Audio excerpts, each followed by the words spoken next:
Pronto. Um bom dia a todos. Deixa eu ver aqui nos grupos. Eu vou para vocês podem estar me acompanhando tanto pelo Insta como pelo Google Meet, certo? Então, as duas plataformas, elas estão online. Para ter acesso no Google Meet, precisa estar em dos meus grupos, ou pelo WhatsApp, né, que a gente tem o grupo dos cursos, se você já fez algum curso comigo, ou então o grupo de estudos, que é aberto, né, para profissionais da saúde do Telegram, certo? Deixa eu mandar aqui o link.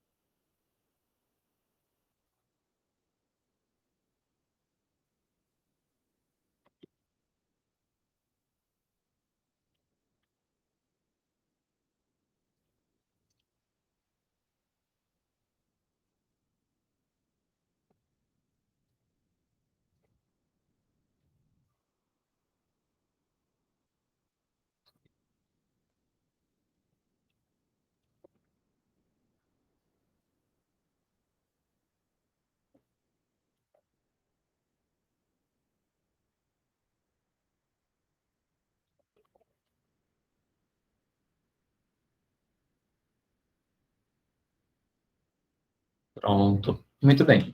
Então, nesse sentido, a gente vai ver sobre essa abordagem sindrômica. A pessoa traz o sintoma da tristeza. A partir de que momento a gente pensa que a tristeza ela pode estar associada a uma síndrome depressiva, né? Primeiro de tudo, eu tenho que ver um conjunto. Eu tenho que avaliar um conjunto de sinais e de sintomas, né? Então, como é que se dá esse conjunto? Geralmente, quando a pessoa vem com um sintoma único, um sintoma sozinho, por exemplo, da tristeza, a tristeza em si, ela é algo normal, é algo que é esperado, né? Então, por exemplo, eu teve um falecimento na minha família, teve uma frustração no trabalho, eu fui demitido, né? Tive um problema conjugal, eu terminei um relacionamento, eu fui ruim em uma prova, eu perdi o horário de um atendimento. Então, isso são fatores que é esperado que eu fique triste. É esperado que eu me frustre, é esperado que eu tenha algum tipo de angústia com coisas do tipo. Agora, porque eu acabei de comprar o meu carro novo. E aí, assim que eu compro, eu bati o carro, né? Graças que não foi nada grave, mas acabou com a frente do carro. E eu fiquei muito triste porque eu me frustrei, porque era uma coisa que eu estava esperando muito, né? Que é um exemplo que às vezes aparece no consultório. Então, quando você está triste, não necessariamente isso é uma depressão. Certo? Por quê? O que é saúde mental? Saúde mental é a nossa capacidade de enfrentar dificuldades, é a nossa capacidade de adaptação. A partir do momento em que nós conseguimos nos adaptar às situações, isso quer dizer que nós temos um equilíbrio mental, porque a nossa mente ela é o o resultado do funcionamento do cérebro, né? Então a gente tem a nossa parte cognitiva, que é a parte de como eu interpreto as coisas que acontecem à minha volta, como eu respondo a, ao que acontece. Então, nesse sentido, é onde eu vou saber se eu tive essa dificuldade de enfrentamento em um problema específico, mas isso não me atrapalha no trabalho, né? Isso não me atrapalha nas minhas relações sociais, isso não me atrapalha na relação conjugal, na relação familiar, né? Na minha vida pessoal e na minha vida acadêmica, na minha vida profissional, né? Então, a partir do momento em que eu consigo manter os meus acompanhamentos, eu consigo manter a minha lida diária, então não necessariamente isso é uma questão de depressão, certo? Então, esse é o primeiro conceito. Quando a gente tem um transtorno psiquiátrico, o que é que faz ele ser um transtorno? Ele precisa, um das principais pontos é causar sofrimento ou prejuízo na vida da pessoa, certo? Esse sofrimento ou prejuízo, o sofrimento ele pode ser na minha vida, ou quando eu não tenho a capacidade de perceber, quando eu tenho uma alteração cognitiva, que eu não consigo interpretar isso como problema, esse sofrimento é causado em outros, em terceiros, certo? Ou isso traga um prejuízo funcional na minha vida, pessoal, familiar, acadêmica ou profissional, certo? Então, a partir do momento em que esses sintomas eles estão presentes e eles trazem esse tipo de mal-estar, aí a gente está diante de um transtorno, certo? Então é isso que vai dar essa perspectiva. Eu vou só colocar aqui o carregador para o celular. Deixa eu, deixa eu puxar aqui para ver se ele vem. Não sei. Pronto. Deu para chegar. Pronto. Muito bem. Então, nesse sentido, a gente já viu que tem os sintomas, eles têm que causar um sofrimento. E, além disso, eu preciso ter um conjunto de sinais. Então, não é só a tristeza, só, entre aspas, né? Então, geralmente, essa tristeza, ela pode vir associada com redução de interesse, né? Ou seja, às vezes a pessoa ela vai perdendo o interesse por coisas que antigamente gostava. E aqui a gente tem um ponto interessante, porque quando nós vamos avaliar essa síndrome, que você tem o paciente, ele está com. Você vai perguntar. Como é que você vai perguntar, você profissional da saúde, e como você, paciente, vai se questionar em relação a isso, né? Ah, eu gostava muito de jogar bola, né? E hoje não dá mais para jogar bola, certo? Mas aí a gente tem que ver a diferença, né? Hoje eu não consigo mais jogar bola por uma restrição física, por uma questão financeira, né? Por uma dificuldade de locomoção, porque você se mudou. Então, a dificuldade de você ir jogar bola, isso é um exemplo, né? Que pode ser com qualquer outro tipo de atividade. Se você não tem mais a capacidade de chegar a ter seu objetivo, mas você quer ir, você gostaria de ir, você sente falta em ir, então isso não é considerado como redução de interesse, certo? Então, esse é o primeiro, a primeira questão. Ah, eu gostava muito de assistir filme, né? Mas hoje eu não consigo, porque eu estou tão ansioso, estou tão ansiosa, que eu não consigo prestar atenção no filme todo, certo? Então, nesse sentido, eu quero assistir.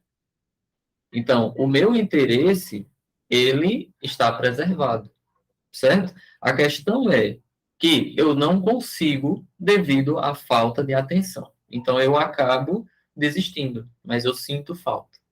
Então, nesse sentido, é onde a gente tem essa primeira e grande diferenciação que deve ser feita, né? É a diferenciação entre o não poder e o não querer. Porque uma das coisas que nós avaliamos na síndrome é a questão da vontade, né? A questão da volição. Ou seja, eu quero fazer as coisas, me vem à vontade, então isso precisa ser avaliado, certo? E deve ser questionado. Tudo bem? Então, nós falamos sobre humor depressivo, ou seja, a tristeza profunda é aquela tristeza que causa sofrimento, que traz um prejuízo na nossa vida, certo? nós falamos sobre redução de interesse. O que é a redução? A redução do interesse é isso que a gente conversou, né? Depois, a gente vai para a questão de apetite. Então, tá mudando o meu apetite, né? Tanto para mais, eu posso ter mais fome, comer mais, e eu posso ter menos fome. Ou seja, alterações do apetite, para mais ou para menos. Geralmente, eu vejo a significância clínica da questão do apetite quando está associada a perdas de peso, né? Então, eu tenho que avaliar, o paciente está perdendo peso ou está ganhando peso? E em quanto tempo? E quando a gente fala sobre perda de peso, é importante que nós saibamos o quê? Quando nós temos uma perda ponderal, uma perda de peso, eu tenho que saber, foi algo intencional? Foi algo dentro do esperado? Por quê? Geralmente uma pessoa tá muito triste e não tem fome. Só que ela também iniciou uma dieta. Então a gente se questiona, será se a perda ponderal dela foi devido ao sintoma tristeza ou porque ela está fazendo uma dieta, porque ela está fazendo uma atividade física? Então isso a gente precisa estar questionando. Ou seja, eu não posso dizer assim, você perdeu peso? Perdi 1 quilo em um mês, ou 1 quilo em uma semana. E você não questionar como se deu, qual é o contexto. Nós precisamos, né, principalmente na saúde mental, avaliar o contexto com que as coisas acontecem. Então, é nesse contexto que nós vamos ver a significância clínica, vamos avaliar o nível de sofrimento, vamos avaliar o nível de sofrimento com que aquele conjunto de sintomas está se dando, certo? E como é que está o sono? Né? Lembrar que tristeza, depressão, ela não necessariamente dá insônia. A gente pode ter também um aumento. Olá, Jéssica, bom dia. Ítalo, tudo bem? Seja bem-vindo. Quando nós vamos avaliar o sono, as alterações das síndromes depressivas, né, que é o que a gente está conversando aqui, ela está associada com ou eu não consigo dormir à noite, né? Eu tenho dificuldade para iniciar o meu sono, né? E essa dificuldade de início do sono, que é o que a gente chama da insônia inicial, as pessoas podem ficar até 2 horas na cama, bolando, sem conseguir pegar no sono. Eu posso ter vários despertares noturnos, eu posso acordar várias vezes à noite. Acordar 1 ou 2 vezes à noite não necessariamente é patológico, né? Eu acordo uma vez para ir ao banheiro. Esse sempre foi o meu padrão. Certo? Quando você acorda se sentindo mal, como é, você acorda com algum tipo de sintoma, como é a volta do sono? Você consegue pegar no sono? Você acorda com algum tipo de angústia ou de compulsão alimentar que você acaba indo em busca de comida? Como é que você tem feito? Então, é importante a gente entender isso. E quando você volta para dormir, você dorme fácil ou você passa muito tempo para dormir? Então, isso são coisas que nós temos que avaliar, certo? Muito bem. E tem pessoas que dormem muito, ou seja, ficam muito sonolentas durante o dia. E isso acaba prejudicando a realização das atividades, né, diárias. Isso acaba dificultando as relações sociais. Isso acaba potencializando disfunções familiares, porque vão começar a ter, vai reforçar, né, os atritos familiares com esse tipo de comportamento, né? Como é que está a parte psicomotora, né? Quando a gente fala sobre psicomotricidade, a gente está falando sobre como eu penso e como eu reajo, como eu me comporto, né? Lembrem que quando nós estamos falando sobre a questão mental, muitas vezes eu preciso de sua fala, ou seja, eu preciso do discurso do paciente, eu preciso que ele fale para eu saber o que ele está pensando, e eu vou fazer a análise comportamental. Como é que ele está se comportando, né? Porque eu não tenho como fazer uma leitura da mente dele, eu não tenho como saber o que ele está pensando lá no íntimo, né? Eu preciso que ele me expresse de alguma forma. E a expressão do que ele pensa, desculpem, a expressão do que ele pensa, ele pode estar associado, pode ser demonstrado de maneira verbal, assim como eu estou falando com vocês, e de uma maneira não verbal, assim como vocês estão vendo, por exemplo, eu gesticulando, né? Fazendo aqui movimentos com a mão. Então, como eu franzo a testa, se eu estou sorrindo, se eu estou com um olhar, uma expressão mais tensa, se eu estou com tensão nos ombros, se eu estou cabisbaixo, se eu estou olhando para as pessoas, olhando nos olhos ou desviando o olhar, né? Como eu me coloco, como eu me porto. Então, nesse sentido, é onde nós temos que avaliar essa questão do sono, né? E da psicomotricidade, dessa energia, dessa realização comportamental. Porque muitas vezes a hipersonia está relacionada à baixa de energia, que está relacionada a esse quadro. Olá, grande Igor. Há quanto tempo? Tudo bem? Um bom dia para você, meu amigo. E aí, a gente falou sobre humor, nós falamos sobre redução de interesse, né? Como nós vemos isso, alterações do apetite, alteração de sono, peso, né? A gente conversou sobre a psicomotricidade, ou seja, aquela pessoa que está muito lenta para fazer, demora para raciocinar. Você pergunta uma coisa, ela demora processando, né? Porque já está nesse looping de sofrimento. Como é que está a questão da energia, né? A energia está baixa, a volição, a vontade de o querer para fazer as coisas está baixo, né? Como é que se dá o sentimento de eu posso, o sentimento de eu consigo, né? O sentimento de utilidade. É uma pessoa que se culpa muito. Como é que se dá? Ficam esses pensamentos de, eu deveria ter feito tal coisa, eu me arrependo de ter feito isso, não era para eu ter falado aquilo, não era para eu estar como eu estou hoje. Então, tudo isso está associado a esse quadro dessas alterações cognitivo-comportamentais da síndrome depressiva como um todo, certo? Então, é importante a gente ter essa visão sindrômica e, além desse sentimento da questão do pensamento, da questão da inutilidade, da culpabilidade, eu vou para os pensamentos de morte, né? Então, o sofrimento ele pode ser tão grande que eu tenha essa dificuldade de estar vislumbrando além do sofrimento. Eu tenho essa dificuldade de ver à frente. Então, se eu tenho essa dificuldade de ver à frente, eu não consigo encontrar uma saída, eu não consigo falar com ninguém, eu não consigo me abrir. Como eu estou realizando tudo isso?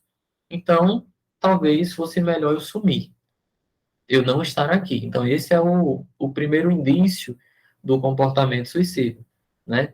Não, eu acho que eu não vou sumir, era melhor que eu me matasse, mas eu não quero fazer isso, e nem sei como eu poderia fazer isso. Então, esse é a ideação suicida, né? Ou, eu já pensei, já planejei em tudo, como é que eu vou fazer, como é que vai ser o meu processo em que eu me matarei. Aí você está no planejamento suicida, né? Até que você chegue no ato em si. A gente tem que entender que o comportamento suicida, ele vai desde o pensamento de sumir até a tentativa propriamente dita. E isso não se dá da noite para o dia, né? Quando uma pessoa comete o suicídio, isso não é de uma hora para outra. Isso não é, ela estava bem e quando eu soube, a pessoa cometeu o suicídio, né? Então, isso é um contínuo, isso é um sofrimento que vem de muito tempo. Por isso que nós precisamos falar do que nos incomoda, né? O que é besta para mim pode não ser besta para você. O que é simples para mim pode não ser simples para você. Então, nesse sentido, nós precisamos entender que todos nós somos um mundo. Todos nós reagimos de maneiras diferentes às situações. Então, eu não posso esperar que a pessoa que está do meu lado, ela reaja da mesma forma. Podem ser irmãos idênticos, gêmeos, univitelinos, que eles vão reagir de maneira diferente. Porque a composição da psique, ela é diferente. A composição da nossa mente, de como nós estruturamos a nossa personalidade, vai sendo construída ao longo do tempo, ao longo de nossas experiências, certo? O objeto ele pode ser o mesmo, mas duas pessoas enxergam aquele objeto, aquele problema, aquela dificuldade de maneira diferente, certo? Então, é nesse sentido que, nós não podemos cobrar que o outro reaja da mesma forma que a gente se cobra, e dois, a gente não pode se comparar ao outro, né? Porque não é porque tal pessoa lida bem com uma situação que eu sou obrigado a lidar bem com ela, né? Eu preciso me conhecer, eu preciso entender esse processo. E a abordagem verbal, a terapia não medicamentosa, dentro desse processo, ela é de suma importância. A medicação tem o seu papel? Tem. Né? Quando a gente tem casos moderados a severos, a medicação ela é importante e aliada nesse tipo de tratamento. Mas a abordagem não medicamentosa, psicoterapia, terapias complementares, atividade física, nutrição, né? Tudo isso aqui, mudanças comportamentais, elas são essenciais no processo de cuidado das síndromes psiquiátricas, independente de sua gravidade. Ou seja, não precisa você deixar chegar no limite, que é o que acontece muito, para você procurar por um atendimento especializado. Atendimento especializado é uma equipe para esse atendimento, não é uma pessoa, certo?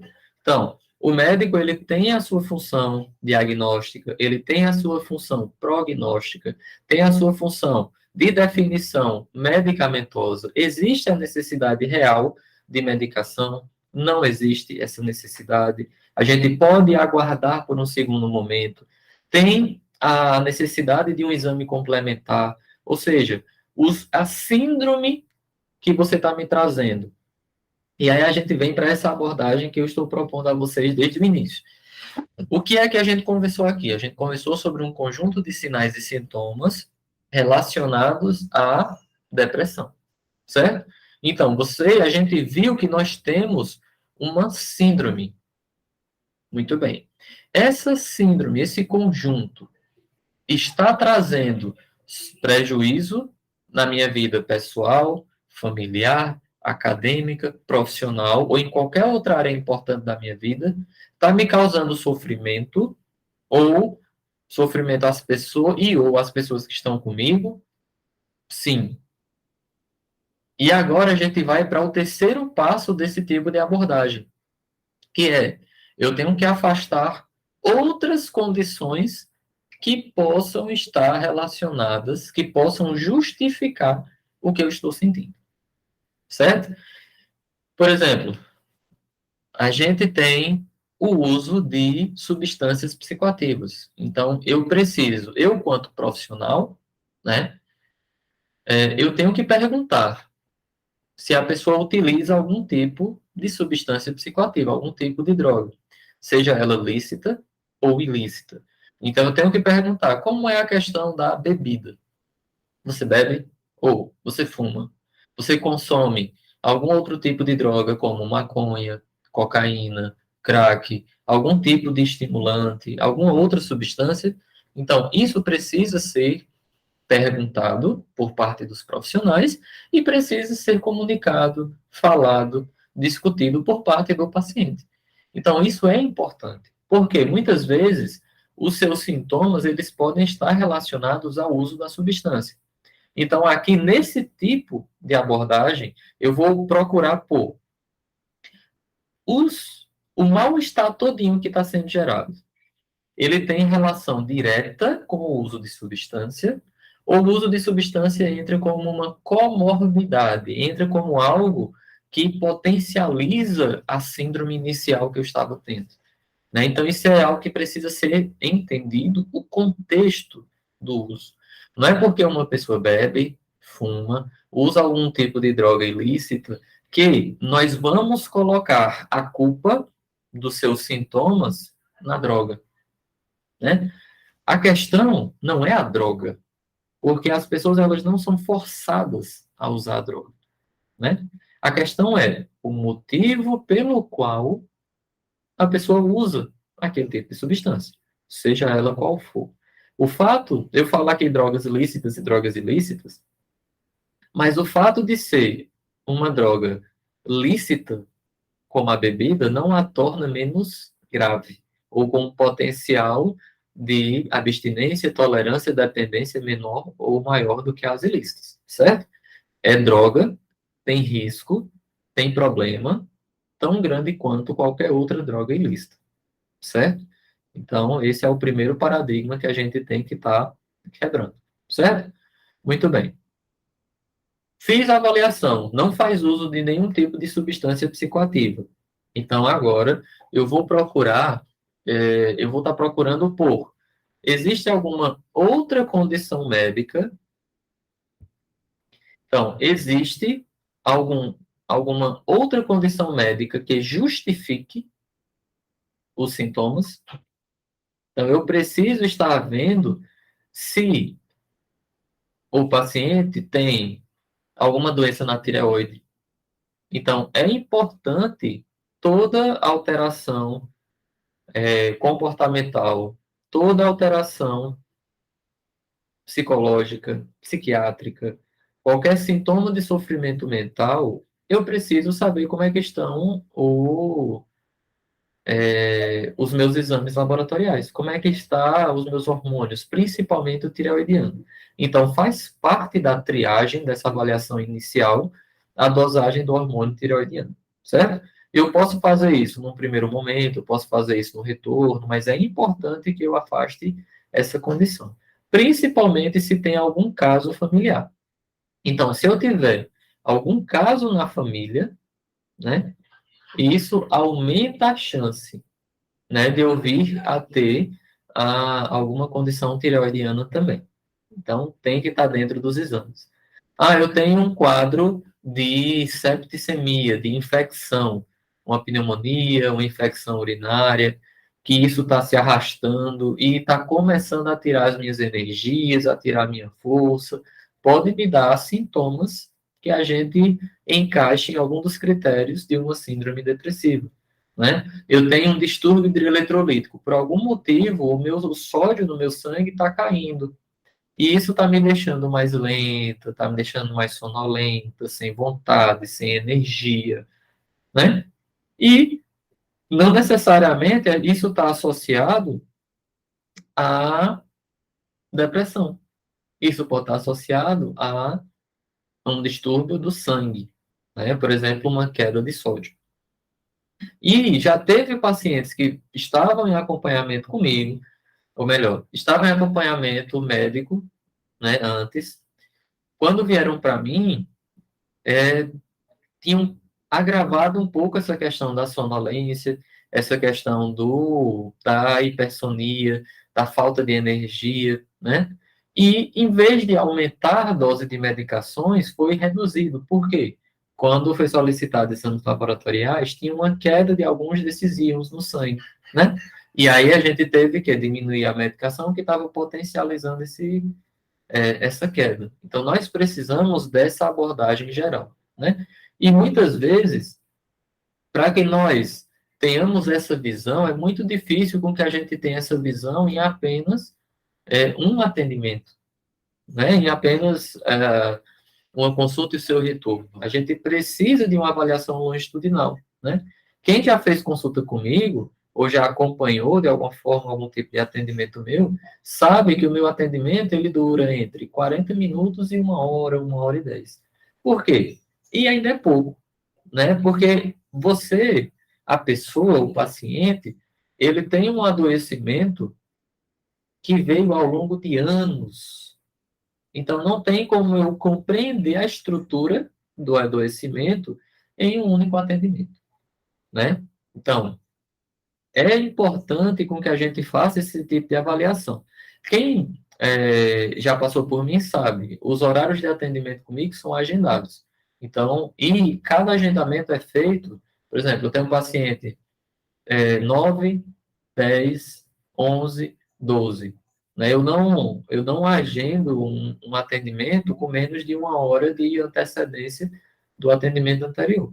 Né? Justamente por conta dessa dificuldade, dessa peculiaridade da abordagem da saúde mental. Certo? E nesse sentido, eu gostaria de saber de vocês. Vocês têm alguma dúvida relacionada a essa abordagem sindrômica? Né? Eu trouxe aqui essa figura, né, toda tristeza e depressão, para que a partir dela a gente trouxesse esse tipo de abordagem, como é que funciona a síndrome, como é que a gente vê o nível de sofrimento, como é que a gente diferencia os sintomas psicológicos dos sintomas orgânicos, como é que eles se entrelaçam. Então, vocês podem agora estar aberto esses minutos finais para estar perguntando, para estar questionando, certo? Vocês podem estar falando aí e mandando suas dúvidas. Então, agora está aberto para vocês. Digam aí, quem está por aqui pode estar perguntando. Dúvidas? Vamos ver se aqui no chat também teve alguma dúvida.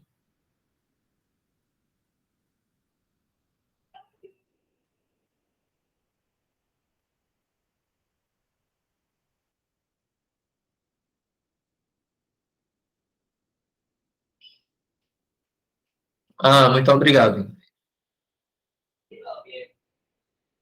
Pronto. Excelente explicação, Marco. Ah, muito obrigado.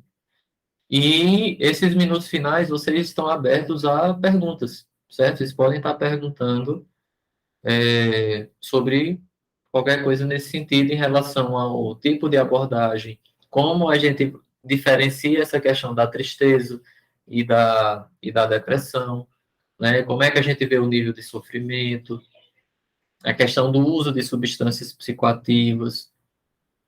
Então, vocês têm aí esses 5 minutinhos finais para estar perguntando, certo? Então, podem ficar à vontade.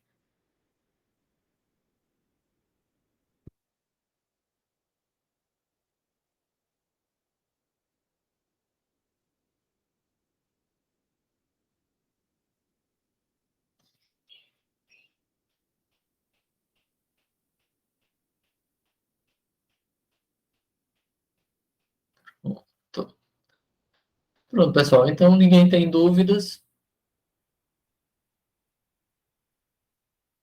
Enquanto vocês vão vendo a questão de novas dúvidas, Ingrid, Marco, ao considerar somente como uma tristeza, porém, haver o pensamento de morte, só esse pensamento seria um indício de depressão?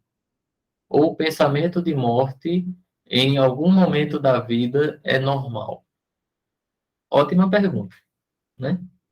O que é que nós temos que fazer? A gente tem que ir atrás, nós temos que questionar sobre o contexto ao qual esse pensamento vem, né?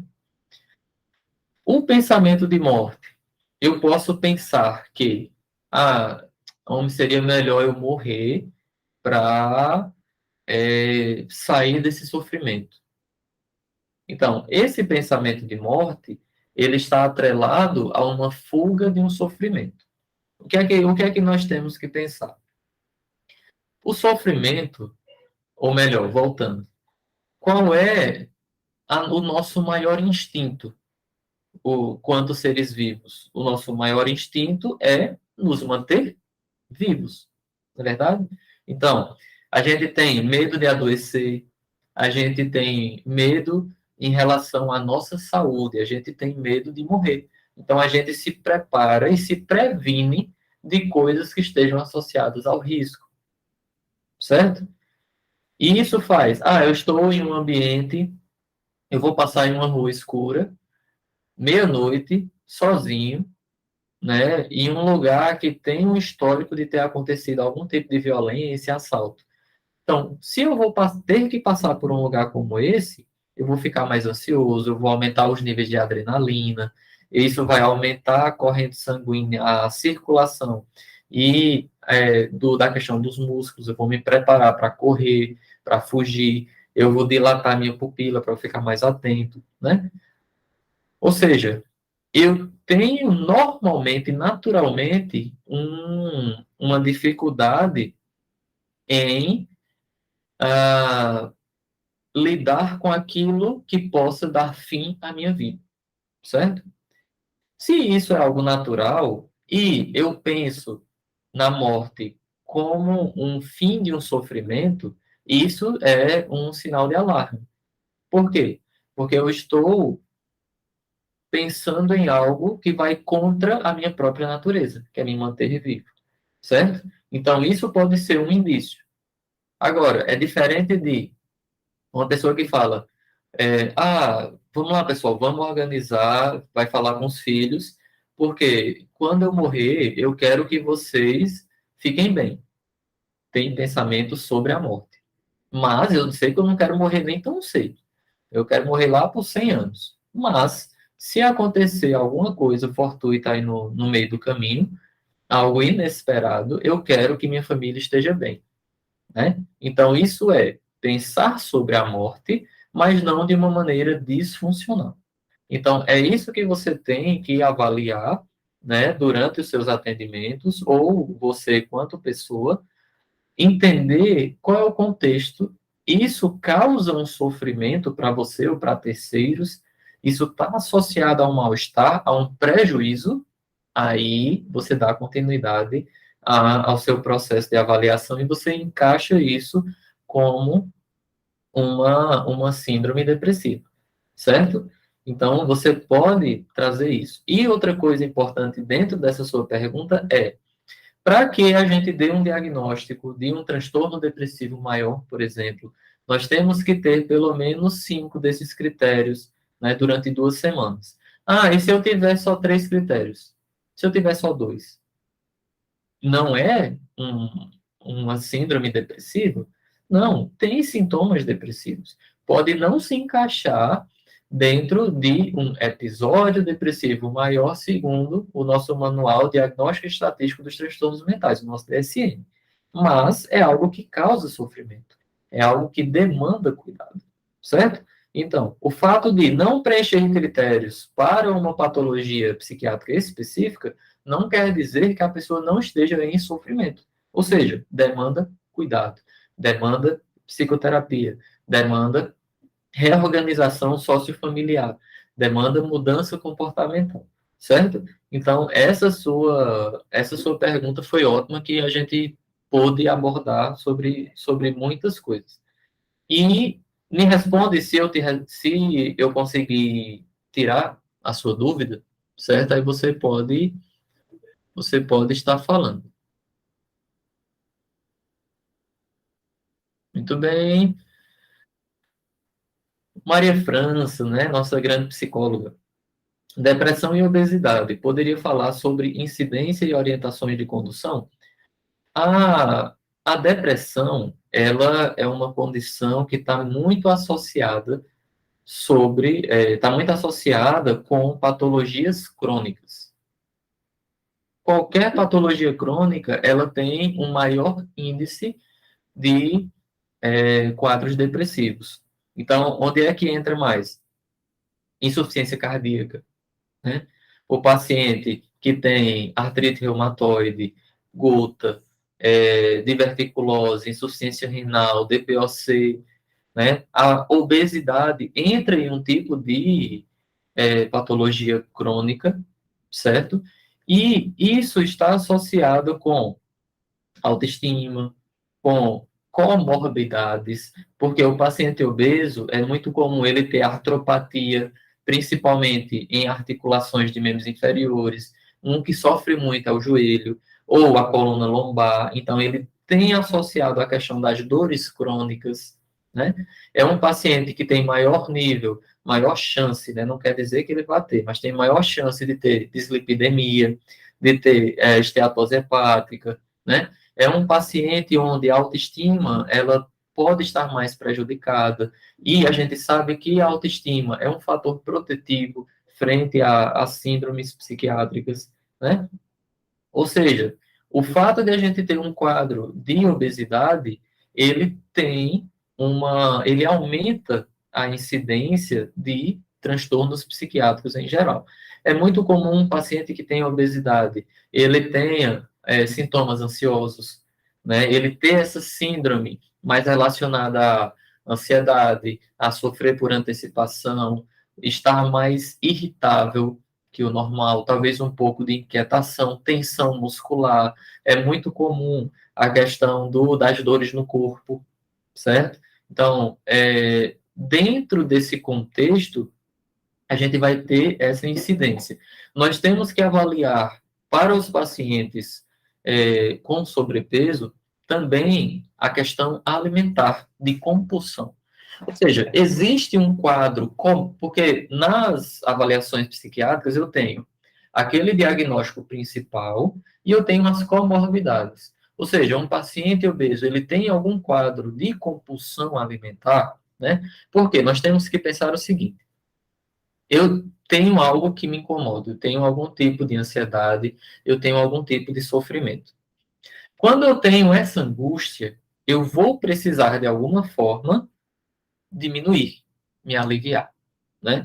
Eu posso, diante desse sofrimento muito grande, dessa ansiedade muito grande, eu posso ir em busca da bebida, eu posso ir em busca do cigarro, eu posso ir em busca da maconha, eu posso ir em busca da cocaína, dependendo do nível de energia que eu tenho, né? E isso acaba me dando um certo alívio no momento e eu acabo favorecendo uma relação de dependência com a substância. E por que é que eu estou falando da substância? Porque eu tenho tanta angústia, tenho tanto mal-estar, tenho tanta ansiedade, que eu posso ter uma relação com substância, por isso que eu tenho que perguntar para todo e qualquer paciente o uso de alguma substância psicoativa, e essa substância ela pode ser um alimento, né? Então, eu posso ter um quadro de compulsão alimentar como uma forma de alívio do que eu estou sentindo. Então, é importante, dentro dessas orientações da condução, né, do seu plano terapêutico, esse tipo de investigação. O que é que está associado com o quadro de obesidade? Né? É um paciente, eu preciso, Maria França, como participou também do nosso minicurso, eu tenho que ver como é que está a questão da personalidade, né? E Delvânia, que está aqui também, que participou. Ou seja, eu tenho algum traço de um comportamento disfuncional de muito tempo. Ou seja, eu tenho que saber como é que está esse paciente, né? Como é que ele tem lidado com os seus sofrimentos. Como é que está o ambiente familiar. O que é dentro do ambiente familiar que favorece esse quadro? Além do quadro de obesidade, ele tem um quadro de diabetes, ele tem um quadro de hipotiroidismo. Então, esse paciente, ele está fazendo o acompanhamento das comorbidades, é um paciente que está conseguindo fazer uso adequado das medicações, ele tem retornado com seu endocrinologista, né? Por quê? A obesidade, a gente já fala que tem uma característica inflamatória muito grande, né, no corpo. É um paciente que tem propensão a comorbidades. E se eu tiver uma dislipidemia, se eu tiver um aumento exacerbado, um quadro diabetogênico, se eu tiver diabetes associado a isso, isso pode comprometer o meu organismo de uma forma que dificulte eu em seguir as orientações propostas. Então, dentro do acompanhamento da obesidade, eu tenho que fazer esse tipo de avaliação.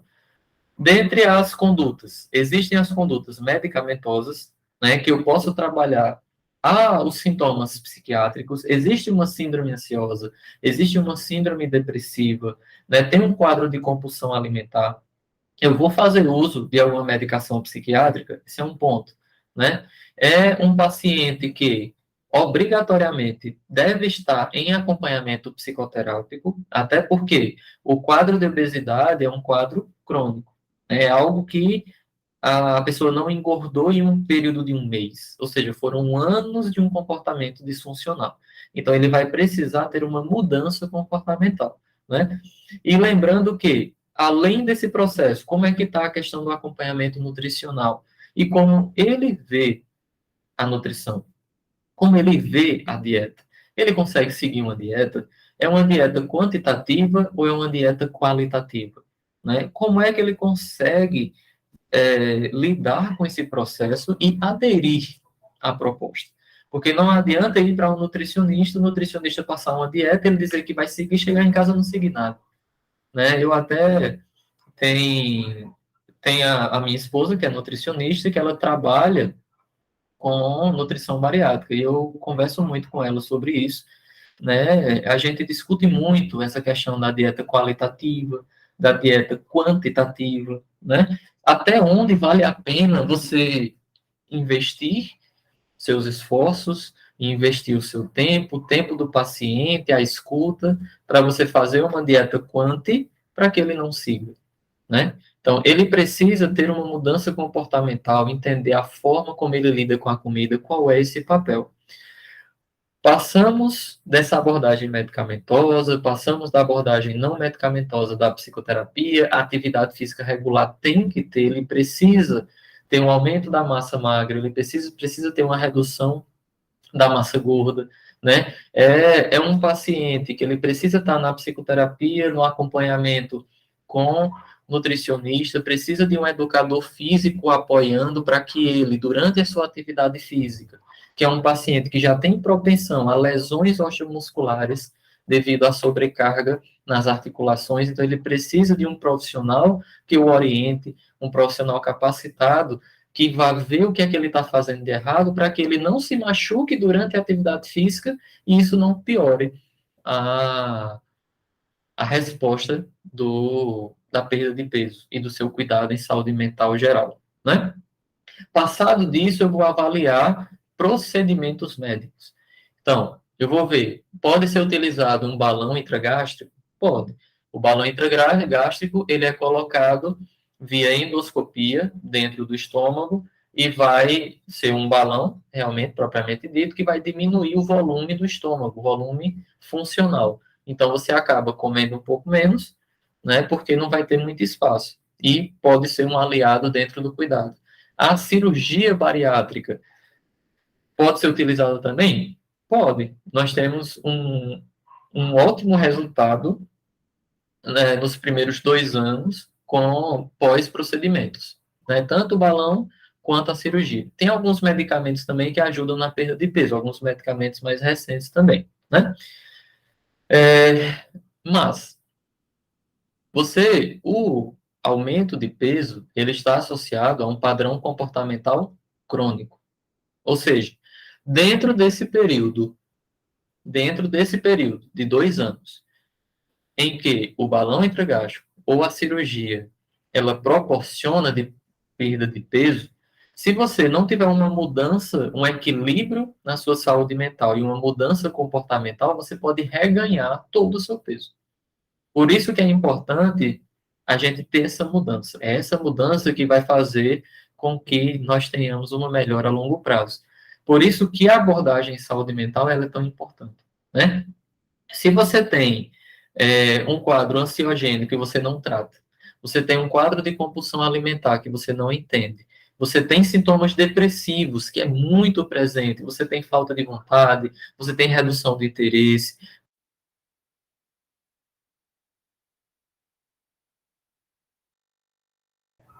tudo que você faz, isso acaba dificultando, né, ficar aumentando o seu sofrimento e pode contribuir para a questão do ganho de peso. Então, essa relação depressão e obesidade, ela é muito frequente, né? Então, as síndromes ansiosas, síndromes depressivas, elas estão muito presentes dentro dos quadros de obesidade. Eu acabei falando, acabei falando muito, né? Mas diga aí, Maria França, deu para Deu para responder? Deu para clarear alguma coisa? Né? Se você tiver alguma dúvida ainda, pode falar. Então, mais alguém tem alguma dúvida sobre algo que eu falei, alguma coisa, pode estar falando. Pronto. Eu não sei nem se dá para vocês escutarem os cachorros da vizinhança aqui, né, fazendo a zoada. Espero que esteja dando para vocês entenderem. Pronto, dúvidas? Últimos 5 minutinhos da nossa live.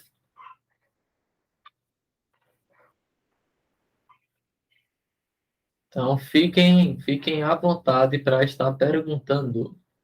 E me respondam, esse modelo de conversa, de discussão mais informal com vocês, tá tranquilo para entender? Dá para seguir a linha de raciocínio? Contribui aí com o trabalho de vocês enquanto profissionais e clareia alguma coisa em vocês enquanto pacientes? Então, me respondam aí como é que tem sido, se está tranquilo esse formato.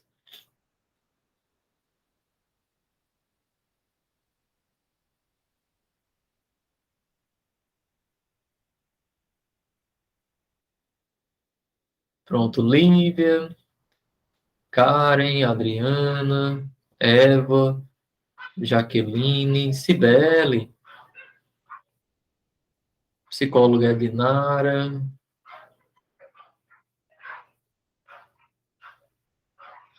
Dá sim, forma leve de tratar a teoria e a prática. Ah, muito bom. Muito obrigado, Maria. Pronto. Show de bola. No mais, agradeço a todos vocês, tanto aos que passaram, quanto a vocês que estão aqui agora. Eu vou deixar essa live salva, certo? Está muito contributivo. Ah, muito bem, muito obrigado. Então, eu vou deixar essa live salva, certo? Que aí vocês podem estar passando para quem não pôde participar, né? E deixem comentários embaixo, eu vou deixar salvo no feed, sugestões de temas, né? Sugestões. Ah, o próximo mini curso a gente vai fazer, eu ainda vou definir a data, porque eu vou ver a questão da disponibilidade do espaço, vai ser na online, eu vou ver se a gente faz em outubro, que vai ser sobre síndromes, esquizofrenia e transtornos relacionados, né, a parte das síndromes psicóticas. Então, eu vou trazer nesse contexto de abordagem sindrômica, né, vai ser semelhante ao que a gente fez com os transtornos psiquiátricos, ou os transtornos da personalidade, mas eu vou estar ajustando de acordo com a melhor forma que eu considerar de passar para vocês, certo? Então, eu vou trazer algo bem dinâmico, assim como a gente fez com os transtornos da personalidade, certo? Então, o nosso próximo mini curso, ele vai ser sobre transtorno, esquizofrenia e transtornos relacionados, certo? Então, a gente vai falar sobre transtorno delirante, psicótico breve, a própria esquizofrenia, transtorno esquizofreniforme. Então, a gente vai pincelar um pouquinho sobre os transtornos da personalidade esquizoide, esquizotípica, bem breve, né? Só reforçando para quem participou do outro minicurso e trazendo algumas coisas desse também para a gente estar relacionando os contextos, certo? E a data eu vou ver direitinho com vocês. Se vocês quiserem já colocar embaixo desse vídeo no feed as datas melhores para vocês, ou uma terça ou uma quinta-feira. Por enquanto, a gente não vai fazer no final de semana. Se tiver muita gente interessada, eu posso fazer no final de semana no formato online. Aí a gente pode ver como fazer nesse sentido. Certo? Então, no mais, um abraço e a gente se vê em breve. Um bom final de semana para todos vocês.